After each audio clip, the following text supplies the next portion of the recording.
Assalamualaikum warahmatullahi wabarakatuh.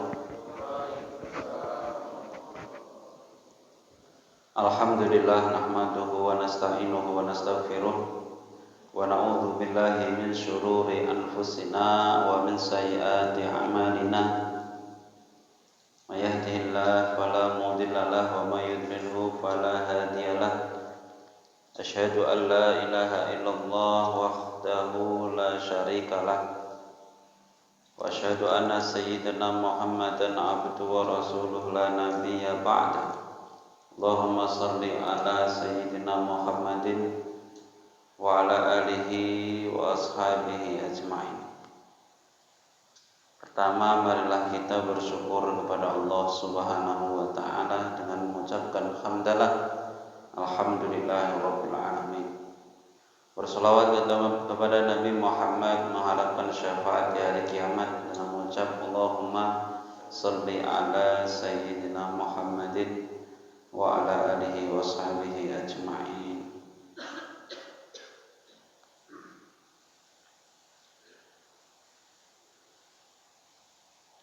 Faslun fi bayani muqtada sujudi sahwi wa ma yata'allaqu bihi. Pertama, sering saya ingatkan, saya motivasikan kepada jamaah bahwasannya ilmu itu di akhir zaman akan semakin sedikit. Orang yang mau belajar ilmu itu akan semakin sedikit. Di mana-mana kalau kita ngaji kok ilmu ya sedikit. Tapi kalau diajak kumpul rame pasti insyaallah yang nggak ada ilmunya insyaallah banyak. Ayo kumpul kita makan-makan pasti rame. Ayo kumpul kita. Tapi kalau kita diajak ngaji ilmu, satu disiplin ilmu, itu nggak semua orang bisa nerima. Makanya ilmu itu sulit. Orang kok sudah mau belajar ilmu itu memang Allah kehendaki orang yang baik. Maka ada satu hadis diriwayatkan, man yuridillahu bi khairan yufaqihu fiddin. Barang siapa Allah kehendaki kepada kebaikan, maka Allah akan pahamkan dalam agama. Allah pahamkan dalam agama.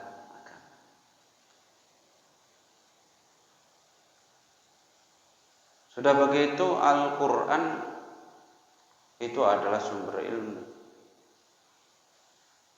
Semakin banyak orang akhir zaman itu memang belajar Al-Quran, tapi belajar ngapal, belajar baca. Tapi untuk mengambil ilmu dari Al-Quran itu semakin sedikit.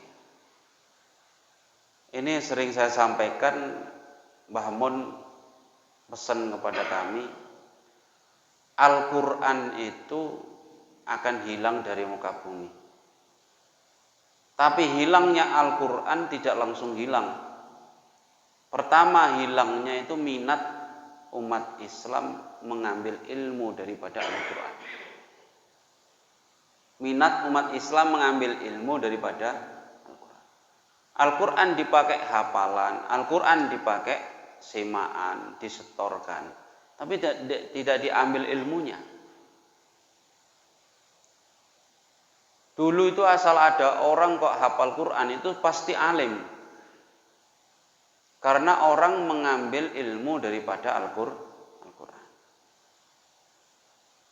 Dan sekarang orang asal hafal Quran sudah merasa cukup dengan hafalannya.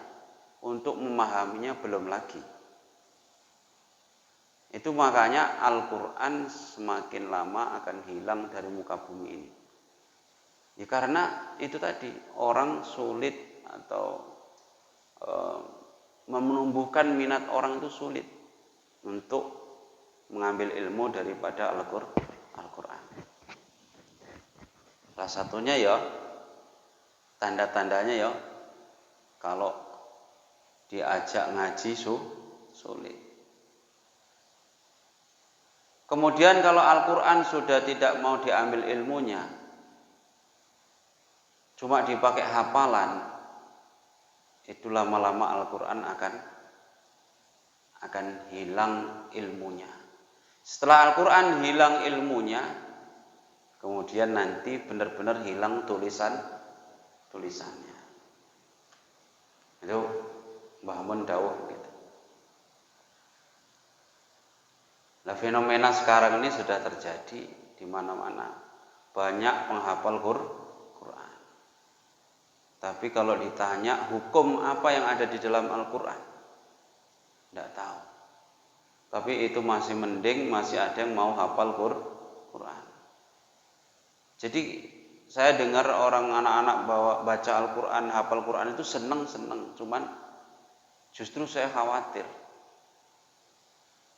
Mereka itu lebih bangga menghafal Quran daripada memahami Al-Quran.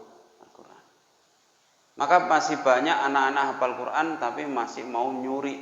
Kenapa? Karena hafal, bukan paham. Tapi kalau kecil dikasih ilmunya dipahamkan, tauhidnya dipahamkan, insya Allah begitu dia besar, Al-Quran ini sudah tertancap. Artinya ilmunya Al-Quran.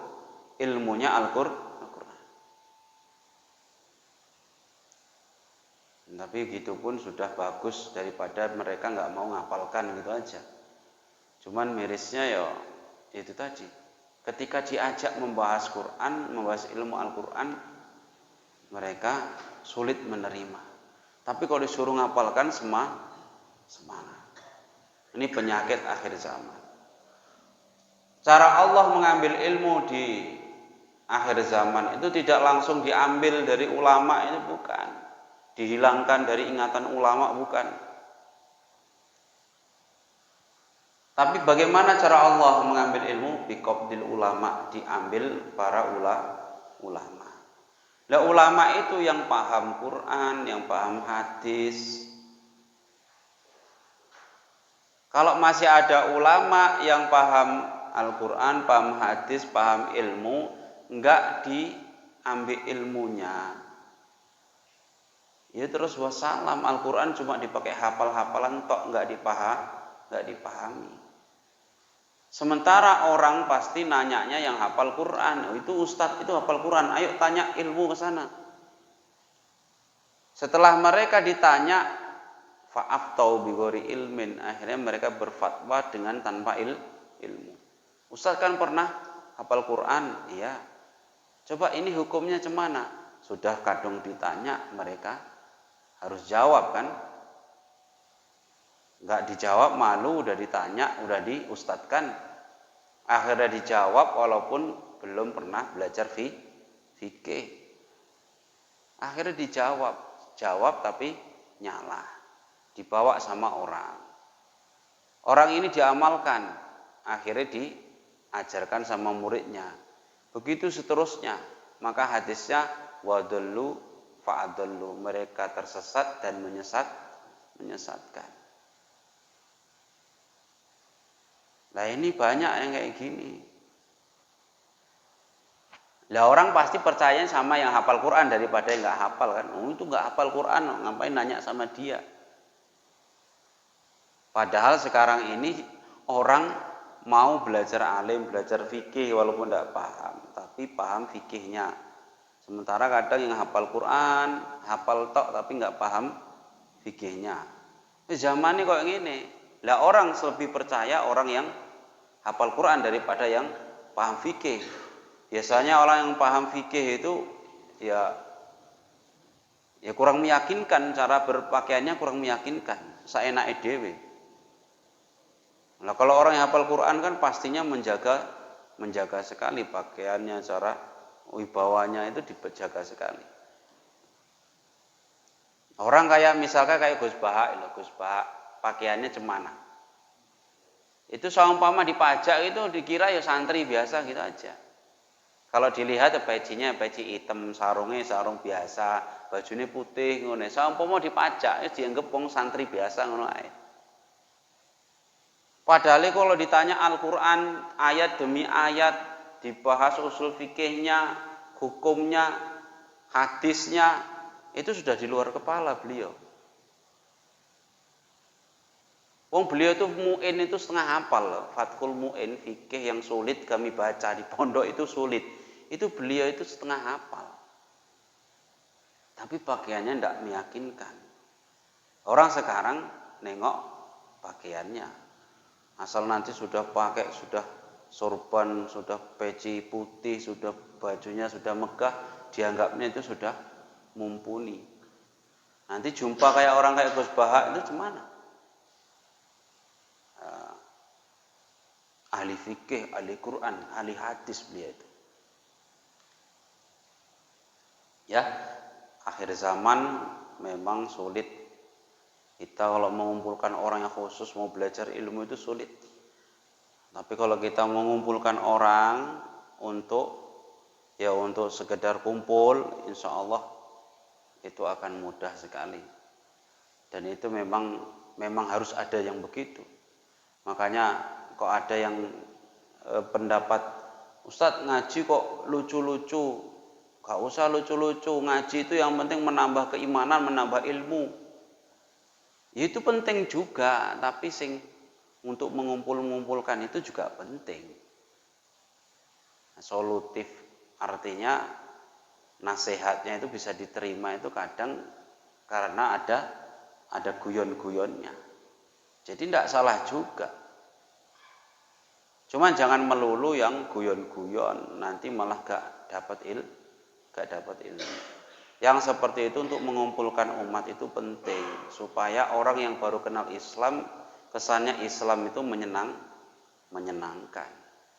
Tapi jangan terus nanti yang orang yang sudah mau ngaji serius, terus ngikut yang kayak gitu terus. Ya gak maju-maju nanti ilmunya. Jadi ada memang ngaji yang mengaji ilmu, ada juga untuk mengumpulkan umat yang ngajinya campur guyon-guyon. Jadi kalau ada yang galak-galak, ngaji nggak usah guyon-guyon, saya pun tidak setuju. Harus ada yang kayak gitu. Ahad pagi itu harus ada untuk mengumpulkan umat. Lah ngaji yang ngaji hukum, ngaji fikih, ngaji tauhid juga harus ada. Itu khusus orang yang memang mau paham agama. Nah, kalau nanti ngajinya kayak nganggo kitab terus, ya sapa sing mau dateng? Ahad pagi nganggo kitab terus kayak gini. Kitab iki karangan iki, hadis iki ya enggak ada yang dateng. Ya itu harus ada kayak ahad pagi ustadznya yang lucu-lucu. Jadi kalau ada yang komen ngaji itu harus begini-begini, udah jalan terus saja, enggak apa-apa ya. Islam itu memang harus ada yang kayak gitu. Masa Islam kok keren terus, ngajinya kok gak ada guyon-guyonnya terus, ya enggak bisa. Kalau saya terus terang saya nggak bisa guyon. Cemana mau guyon ngajinya kitab ini guyon ya orang pantas. Bismillahirrahmanirrahim. Faslon asbabu sujudi sahwi. Sebab-sebab sujud sahwi ada 4. Sebab-sebab sujud sahwi ada 4. Fis sholati dalam sholat. Fardhon au naflan, sholat fardu ataupun sholat sunnah. Yang pertama, tarku ba'din min ab'adi sholat, meninggalkan sebagian dari ab'ad sholat. Au ba'dil ba'd, atau sebagian dari ab'ad sholat. Yang kedua, melakukan perkara fi'lu ma yubtilu amduhu, melakukan perbuatan yang jika disengaja bisa membatalkan sholat. Wala yubtilu sahwuhu, tapi kalau tidak sengaja atau lupa tidak membatalkan sholat. Nanti jelaskan satu-satu ya. Yang ketiga, memindahkan rukun qauli ila ghairi mahallihi, aturan enggak baca subhana rabbiyal azimi, dibaca subhana rabbiyal azimi. Saking lupanya kadang duduk baca Fatihah. Saking lupanya. Aturan baca at-tahiyat malah dia baca Fatihah. Ini aku ya pernah. Ar-rabi yang keempat, iqa'u ruknin fi'liyin ma'ahtimali ziyadah. Meletakkan rukun fi'li ma'ahtimali ziyadah. Tapi dia mirip menambahi rukun fi'li tersebut. Aba'aduha sab'ah lati nanti disebutkan. Yang pertama kembali yang menyebabkan sujud sahwi adalah melakukan atau meninggalkan sebagian dari aba'adus sholat. Au ba'dil ba'di ay tarku ba'din minal ba'dil wahid katarkil kalimat minal kunut. Contoh orang meninggalkan kunut dalam sholat, iki sing sering. Ustadz, kunut itu sebenarnya hukumnya gimana sih? Hukumnya kunut itu sunnah. Sunnah. Tapi kalau ada orang imam kunut dia nggak ikut kunut, cemana? Ini gue pernah kan? Imam kunut dia nggak ikut kunut, diem aja. Itu kalau dalam kitab ini itu sesuatu yang sangat buruk. Sesuatu yang sangat buruk sampai derajatnya bisa membatalkan sholat. Ya. Imam melaksanakan kunut, dia nggak kunut. Itu adalah sesuatu yang sangat buruk. Mukhalafah lil imam tapi sing sangat buruk. Sampai bisa membatalkan sholat. Makanya kalau kita ikut sholat, imam kunut kita ya harus kunut. Tapi kalau imamnya tidak kunut, kita boleh, kita tidak ikut. Imamnya nggak kunut, kita boleh, kita nggak ikuti imam. Boleh kunut sendiri. Karena apa? Bahkan dalam mazhab Syafi'i itu rakaat terakhir, i'tidal rakaat terakhir itu disunahkan dipanjangkan. I'tidal rakaat terakhir itu sunnah dipanjangkan. Jagani antisipasi untuk orang-orang yang melakukan kunut. Makanya orang-orang yang tidak kunut kok sholat di tempat yang kunut, kok dia cerdas. Itu rakaat kedua dia panjangkan iktidalnya. Nunggu orang yang mana tahu ada yang kunut. Enggak apa-apa. Sunnah kok. Setiap rakaat kedua, rakaat terakhir iktidal. Kalau sholat subuh ya rakaat kedua. Setiap iktidal rakaat terakhir disunahkan melamakan iktidal. Karena itu tempatnya kunut. Jadi kunut itu tidak subuh tok. Misalkan ada musibah besar seperti tsunami, ya, setiap hari jumpa saja mayit. Itu setiap rakaat terakhir kita disunahkan kunut nazilah. Rakaat terakhir, iktidal rakaat terakhir. Orang yang tidak kunut, melihat imamnya kunut, kok diem aja, itu adalah salah satu mukhalafah lil imam. Berbeda dengan imam tapi sangat buruk sekali. Kalau kita misalkan melihat imam kunut, ya ikut kunut.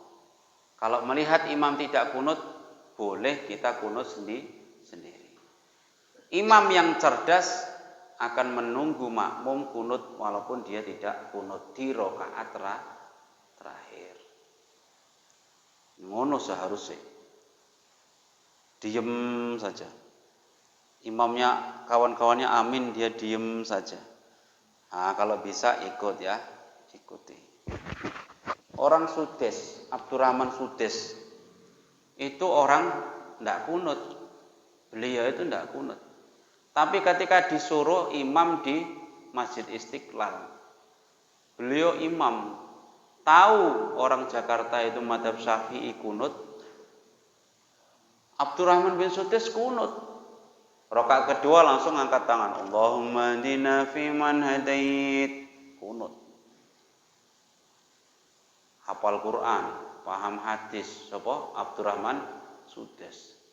Ini orang-orang sini itu hafal Quran enggak, paham hadis enggak, kalah jauh sama Sudes. Sok-sokan enggak mau kunut. Sudes saja kunut kok. Imam Masjidil Haram. Al-awalu min abadi sholat ya, meninggalkan abadi sholat. Contohnya kaya kunut kok lupa, maka dia sunnah untuk sujud sahwi. Subhanaman la yanamu wa la yasu. Berapa kali? Duduk sujud meneh subhanaman la yanamu wa la yasu. Baru salam, assalamualaikum, assalamualaikum. Imam sujud sahwi, makmum ikut. Aja kok sujud sahwi makmume diem. Lha apa iki imam iki? Sing salah meneh malah ngene. Arepe salat iku enggak dikasih info. Imam maca surah sing ada sujud tilawah. Kayak contohnya wasjud waqtarib. Itu surah apa? Al-Alaq ya. Wasjud waqtarib itu sujud tilawah. Padahal itu siap baca surah. Dikira makmum sing gak ngerti, imamnya lupa. Duh, orang rukuk aja belum kok langsung sujud. Padahal sujudnya itu bukan sujud sholat, tapi sujudnya sujud tilawah. Karena ada bacaan yang menyunahkan sujud. Jadi bacaan Quran itu ada gara-gara membaca ayat tersebut kita disunahkan melaksanakan sujud tilawah. Yaitu namanya ayat sajadah. Salah satunya wasjud waqtarib. Langsung sujud. Walaupun belum rukuk langsung disunahkan sujud. Engkau mari sujud balik tangi meneh. Balik tangi meneh kalau rukuk i'tidal baru sujud sing semestinya. Nek gak dikasih tahu bingung makmume. Imam ki lupa tuh kayak mana? Mosok siap surah langsung sujud. Mari sujud tangi meneh. Cemananya imam ini. Padahal dia yang enggak paham. Makanya kalau yang kayak gitu nanti diingatkan. Sebelum sholat diingatkan. Makmum nanti kita baca surahnya ada bacaan ayat sajadah. Jadi nanti kita sujud tilawah. Biar enggak jadi masalah. Imam lupa kunut, maka disunahkan apa? Sujud sahwi. Asani fi'lu ma yubtilu amduhu wa la yubtilu sahwuhu idza fa'alahu nasiyan. Melakukan perkara yang jika dilakukan secara sengaja maka batal. Tapi kalau tidak sengaja maka tidak batal. Sawaun hasola ma'u ziyadatun yatadaraku ruknun amla wadhalika tatawili ruknin qasirin wa wa'ididalun lam yutlab tatwiluhu wa julusin baina sajdatain kadhalik wa qalili kalamin wa aklin wa ziyadati raq'atin wa misluhu salamun nasiyan fi ghairi mahalli. Pernah enggak kita itu ngomong sedikit, keceplosan gitu. Ngomong sedikit waktu sholat, keceplosan. Entah ketawa, entah ngapain. Itu walaupun sedikit, itu kalau disengaja bisa membatalkan sholat. Nah yang kayak gini ini disunahkan apa? Sujud sah. Ingat kita disunahkan baca sujud sahwi. Tapi ingat, rukun itu ada yang rukun wajib memang kayak baca Fatihah. Kalau yang sunnah itu ya bacaan kayak subhana rabbiyal azimi wa bihamdi. Sampai mau dipindah, kita tidak sadar dipindah di sujud subhana rabbiyal a'la, aturan subhana rabbiyal a'la. Tiba mulut kita baca subhana rabbiyal azimi, maka tidak usah kita sujud sahwi. Karena setiap tempat dari sholat itu menerima tasbih. Ya, setiap tempat dari sholat itu menerima tasbih. Tasbih itu tidak membuat kita batal sholat. Baca ning diwai tidak membatalkan sholat. Sebenarnya Al-Fatihah pun enggak. Al-Fatihah pun dibaca enggak sampai membatalkan sholat. Cuman kita sudah memindah rukun. Karena Fatihah itu tempatnya bukan di situ. Dia termasuk rukun yang wajib yang harus dikerjakan ketika kita saat berdiri. Kok dipindah waktu sujud? Ceritanya piye?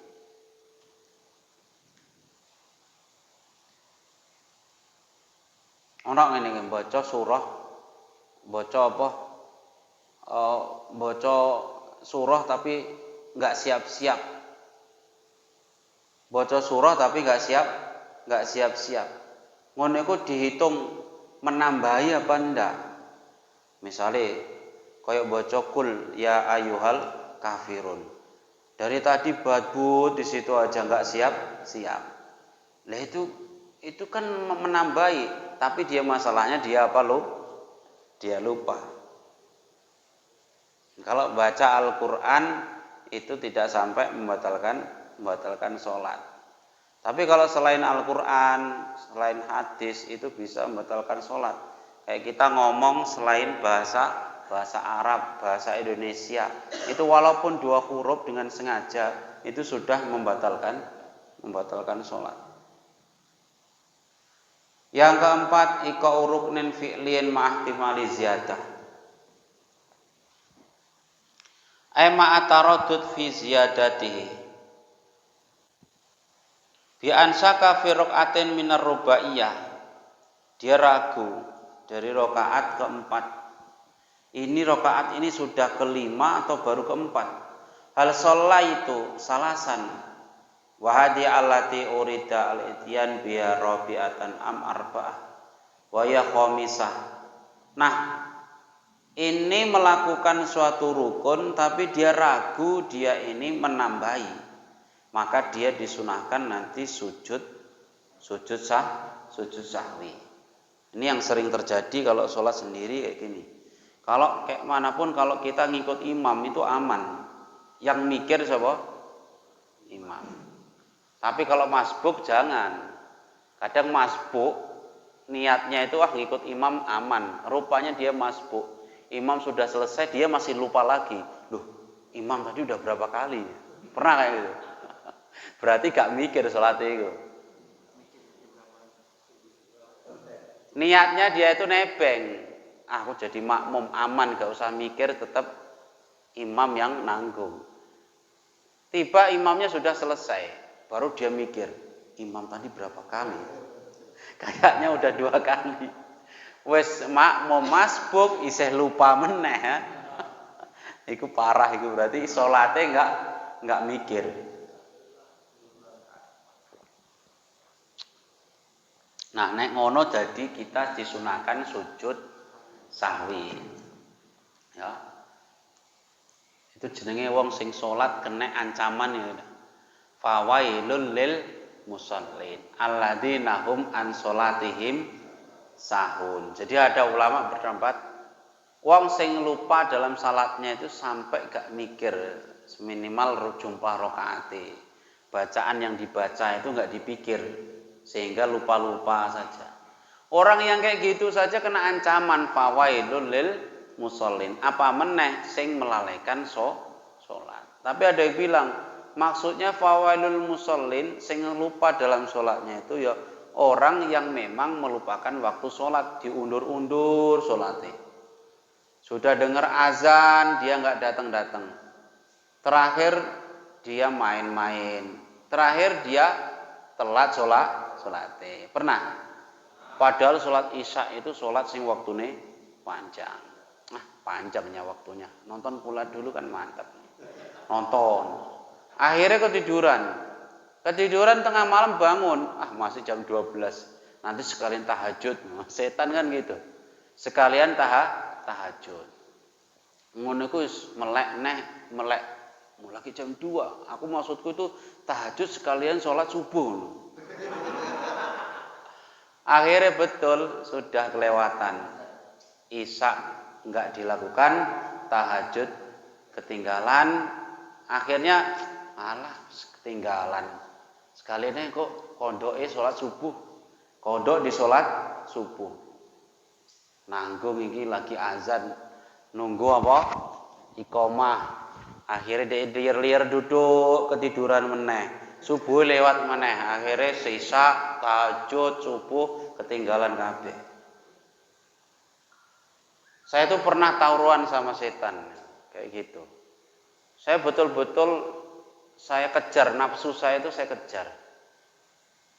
Jadi kita itu belajar itu memahami nafsu kita itu ada pelajarannya. Nafsu itu kalau dituruti ngelunjak.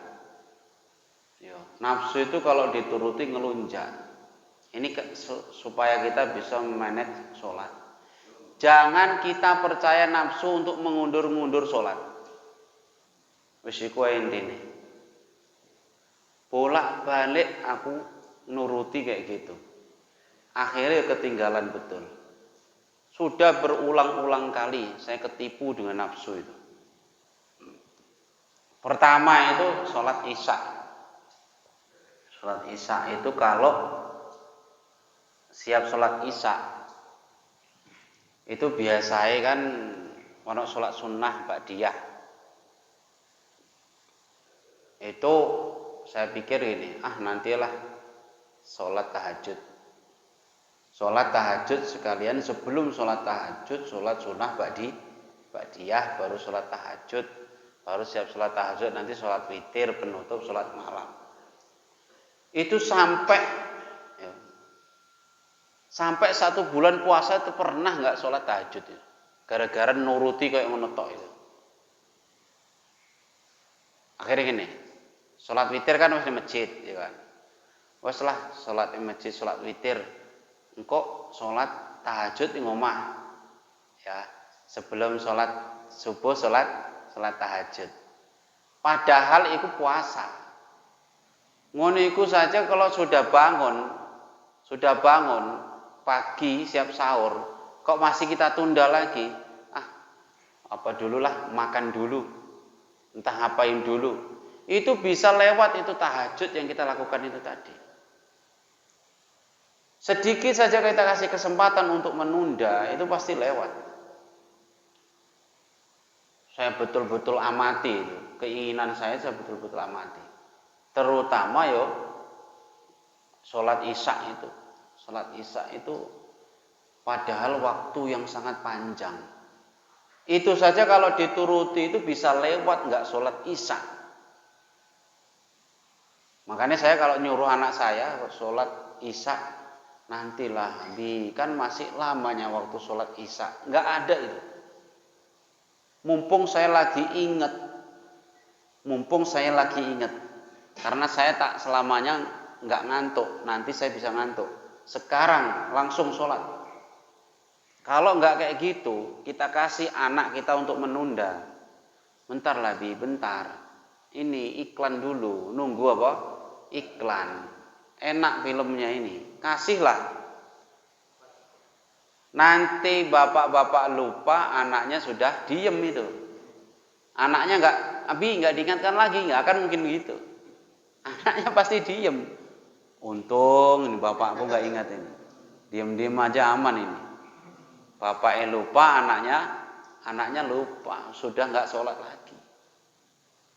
Jadi kita sebelum kita punya anak, kita itu mendidik nafsu kita. Kayak mana supaya cepat melaksanakan sholat. Setelah kita punya anak, anak kita itulah ibarat nafsu kita. Kalau kita didik itu anak mulai dari kecil, paksa sholat, yes, nanti sudah dewasa terbiasa dia akan kayak gitu. Coba anak kalau disuruh pasti kan nantilah gitu.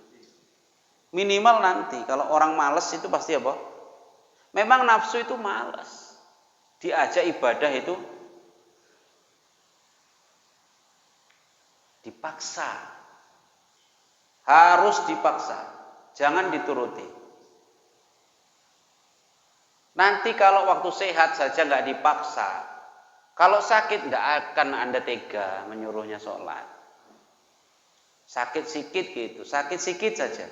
Sakit loh, tengoklah Bing, sakit. Datang mamanya, iyalah ma, tengoklah sakit, kasihan mamanya. Jangan kasih ampun, sholat. Selama masih hidup apa? Sholat. Jadi mulai sejak kecil harus dipaksa sholat. Syukur-syukur kok di pesantren, jadi kita nggak capek. Kalau di rumah benar-benar harus ekstra, dipaksa. Nah, kalau anak sudah terbiasa nggak maksa, tinggal menjalankan, itu alhamdulillah. Itu tetap setiap sholat dipantau. Setiap sholat harus dipantau. Saya ini berani bersumpah, kalau saya di rumah setiap hari, mulut saya pasti mengingatkan anak istri untuk sholat. Walaupun mereka sholat. Saya tanya, sudah sholat? Itu anak itu sudah sholat belum? Sholat terus setiap hari. Karena itu nanti yang akan ditanyakan kepada kita di akhirat. Itu yang akan ditanyakan kita nanti. Orang ayatnya ku anfusakum wa ahlikum naro. Sementara yang paling inti ibadah itu ya sholat. Bisa gak kita itu menjaga sholat kita, sholat keluarga kita? Kalau itu setiap hari bisa kita jaga anak-anak kita, istri kita, minimal satu keluarga itu loh, selamat Anda. Makanya aku paling cerewet. Sampai pengang telinga satu rumah itu saya nyuruh sholat, enggak apa-apa. Setiap hari saya tanya sholat. Setiap hari saya tanya sholat, enggak pernah capek. Bapak-bapak gitu enggak? Pak, gitu. Ingatkan selalu sholat ya. Sholat. Ku anfusakum wa ahlikum.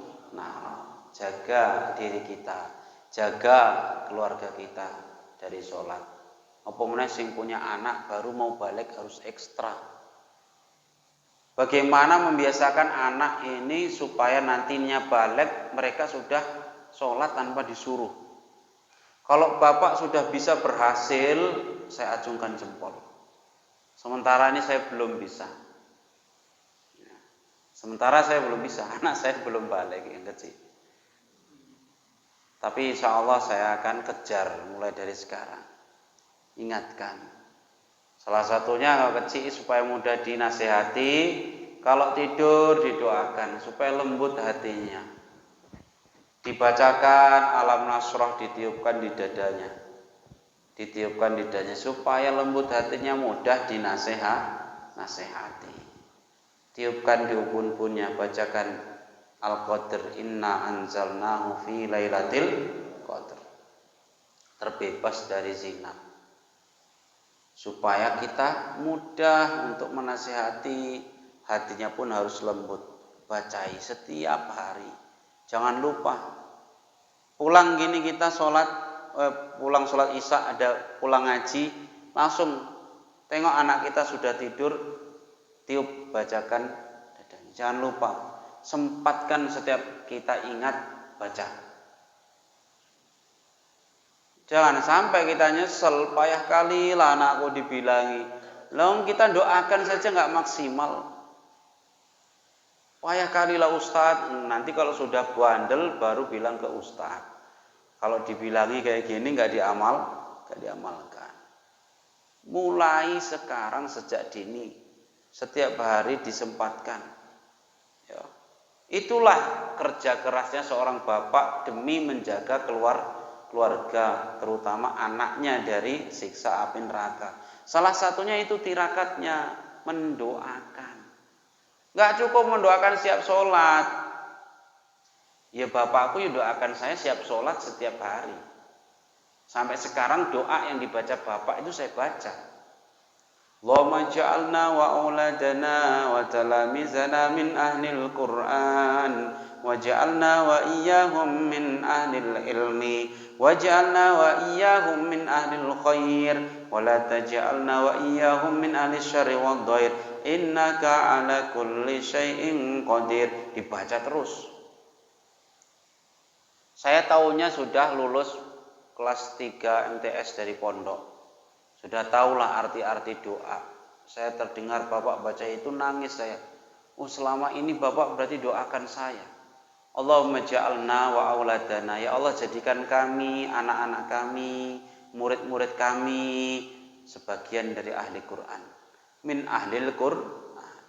Wa ja'alna wa iyyahum min ahlil ilmi. Jadikan kami, anak-anak kami ahli ilmu ya Allah.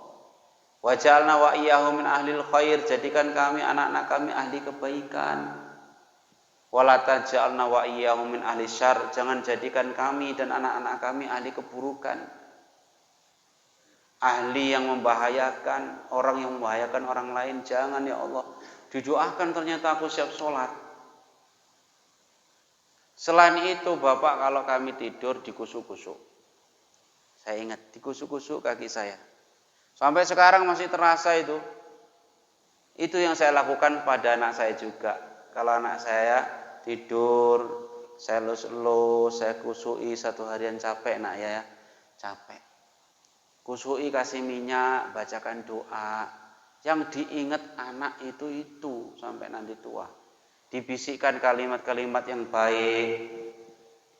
Diajari tauhid, walaupun satu kalimat sebut nama Allah, sifat Allah, Allahu wujud, kintam baqo, mukhalafatul lil hawadisi, atau ceritai kisah-kisah Nabi, pokok yang baik-baik. Itu nanti yang akan diingat anak-anak. Karena sekarang ini miris sekali, kelemahan tauhid itu sudah merajalela. Makanya anak SD sudah berani berbuat zina. Anak SMP putus sudah berani bunuh diri. Betapa rendah tauhidnya itu. Mosok gara-gara putus berani bunuh diri. Anak baru SMP. Terjadi di kampung saya itu. Lulus SD buat SMP. Gantung diri. Gara-gara oyo-oyoan pacar, rebutan pacar. Betapa tidak diajarkan tauhid. Coba kalau diajarkan tauhid. Diingatkan neraka, surga, diingatkan siksa kubur, akhirat. Pasti anak-anak akan takut. Diingatkan kepada Allah. Minimal ketika saat-saat darurat seperti itu ada yang diingat, ada bekal tauhidnya. Jadi anak nggak mudah putus asa sampai bunuh diri. Minimal kalau lagi marah itu yang disebut bukan bahasa binatang, tapi ingat kepada Allah. Astaghfirullahaladzim, innalillahi, itu minimal. Nah, itu cara mendidik anak. Mulai dari sekarang kita perhatikan, doa tidak cukup doa setiap sholat, tidur kita perhatikan. Setiap hari ingatkan sholat, ingatkan kebaikan. Sekarang itu ya Allah, anak itu harus betul-betul diapakan Pak. Karena akhir zaman itu generasi itu kalau bisa ya jangan, memang layak di zaman ila wa syarrun min qabli. Tidaklah datang zaman kecuali lebih buruk dari sebelumnya. Tapi kalau bisa jangan mengenai anak-anak kita. Kalau bisa keturunan kita semakin nanti ke bawah semakin bagus. Adapun zaman yang semakin buruk bolehlah menimpa orang lain, tapi keluarga kita kalau bisa semakin banyak anak cucu kita itu semakin baik itu ya, kualitasnya semakin bertambah. Jangan nyerah. Kita ini pejuang, ingin menjadikan keturunan, menjadikan kualitas dzurriyyah kita menjadi lebih baik, supaya kita pun nantinya enak didoakan sama anak-anak kita. Jangan kita mati nggak diingat sama sekali. Sudah mati, di kuburan amal kita sudah sikit, anak-anak kita nggak ada yang ingat sama kita. Doakan pun, wah itu sudah rugi sekali, sumpah rugi sekali. Anak wis cuma satu ditinggali harta banyak, harta ini tidak dibuat untuk kebaikan, malah untuk maksiat. Ini rugi sekali kita selama hidup mengumpulkan duit, mengumpulkan harta hanya untuk menambahi dosa setelah mati. Baik, kembali saya ringkas ini kajian fikih tapi sampai ke inti. Yang menjadikan kita sunnah melakukan sujud sahwi ada 4. 1. Meninggalkan rukun ab'ad seperti kunut. Yang kedua, melakukan perkara yang jika dilakukan secara sengaja akan membatalkan sholat, tapi dilakukan secara lupa tidak membatalkan sholat, hanya cukup melaksanakan sujud sahwi. Contohnya koyok ngomong keceplosan, kok ngomong aku sujud sahwi, karena kalau ngomong sengaja itu bisa membatalkan sholat. Yang ketiga, memindah rukun qauli, kayak baca Fatihah tapi tidak di tempatnya, juga sunnah membaca sujud sahwi. Yang terakhir, keempat, melakukan rukun tapi seakan-akan dia menambahi. Contohnya kayak lupa menambahi rakaat sholat, itu juga disunnahkan sujud sahwi. Itu ringkasan dari pertemuan malam ini, sudah jam 9. Selanjutnya kita lanjutkan dengan tanya jawab. Jika ada yang mau dibahas silahkan.